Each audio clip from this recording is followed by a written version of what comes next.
Hey everyone, welcome back to my channel. I'm so glad to have you here. Today I'm going to be talking about a topic that is very near and dear to my heart.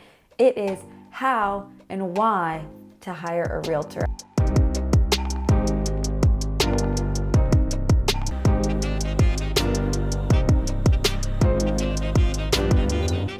I know that there's been a lot of changes in the real estate world, and as a realtor, I felt them in a big way.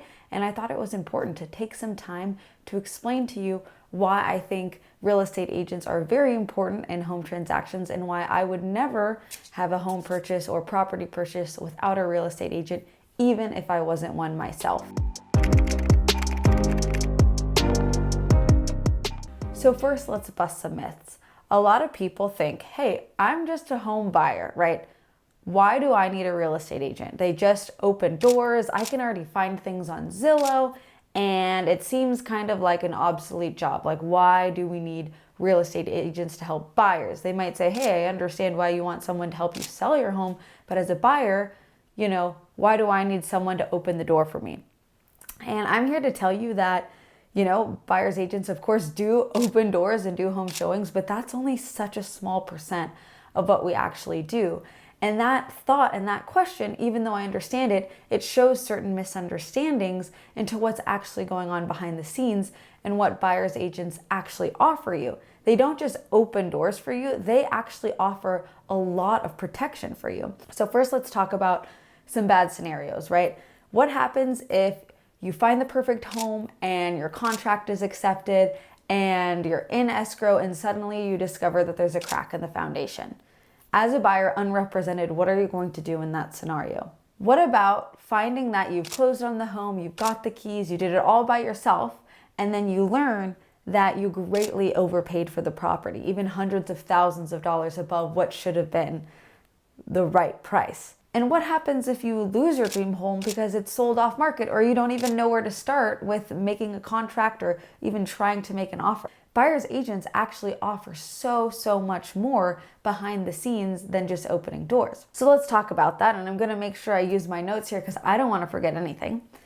So firstly, and more than anything, a buyer's agent actually offers you writing contracts and crafting offers with their clients in mind. They know what to look out for. They know to look at every little detail. They know what contingencies to write, so you don't end up having no course of action when you find there's a crack in the foundation or when the mortgage is suddenly not being funded, right? They figure out ahead of time what the potential pitfalls could be or what could be a problem, and they write that into the offer to protect you, right? I'm very diligent about writing contingencies into every offer I craft that's specific to that buyer and that home and that situation in that market, in fact. Working with the buyer's agent means you're gonna have access to the most updated market data, right? Zillow, home.com, all these things are great, but they're actually typically just pulling from the local Metro List Services or MLS, which is a multiple listing service, I should say.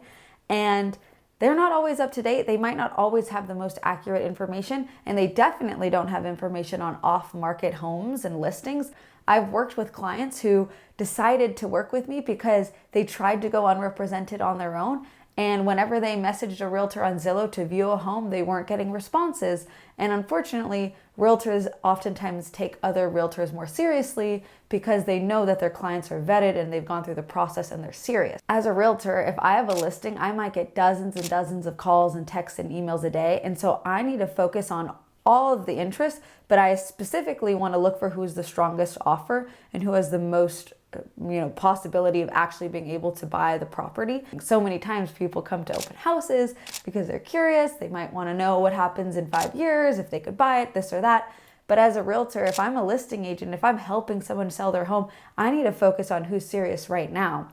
But if you're a buyer and you're unrepresented, but you are serious, you might still get overlooked. And that's unfortunate, and I wish it wasn't that way, but it is a little bit about what happens in reality. When you work with a realtor like me or any realtor who's good at their craft, they oftentimes come with a network of other vendors and professionals that they can refer to you, right? I have great lenders I've worked with. I have great mortgage brokers I've worked with, appraisers, inspectors, all these people who I trust. And I don't get anything for referring them to you, but I know that there are certain professionals who do a fantastic job at what they do, and working with them might make you more able to make a competitive offer and actually end up closing on your home.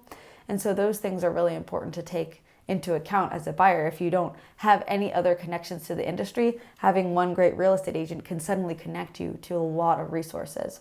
Another huge important thing in real estate is staying true to the market and understanding what's going on. You don't want to overpay for a home, and you don't want to put a million offers on homes that are out of reach that you can't be competitive about, right? So as a buyer's agent, I'm doing in-depth cost market analysis. I'm looking at all the homes in the neighborhood that have sold in a certain amount of time.